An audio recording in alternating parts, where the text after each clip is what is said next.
भुईमुगाची लागवड साधारणप्रमाणे खरीप आणि उन्हाळी हंगामात केली जाते.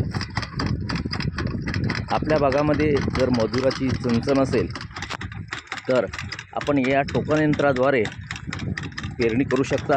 फक्त या टोकन यंत्राला फक्त एका मजुराची गरज असते आणि बीसुद्धा विशिष्ट अंतरावर पेरले जाते.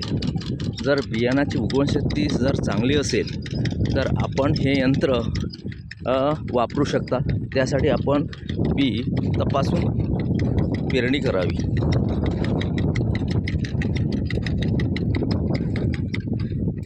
तुम्ही बघता की हे जे मजूर इथे पेरत आहे ते टोकन यंत्राने यामध्ये एका हॉपरमध्ये बी टाकलेलं आहे आणि एका विशिष्ट अंतरावर ते पडत आहे. याला फक्त एकच मजूर लागतो आणि एका दिवसामध्ये जर एक मजूर 2 एकरपर्यंत पेरणी करू शकतो. जर थोड्या प्रमाणात जर भुईमूग आपण लागवड करत असाल किंवा आपली इच्छा असेल तर आपण हे मजुराची बचत करू शकतो आणि चांगल्या प्रकारे भुईमूग पीक घेऊ शकतो.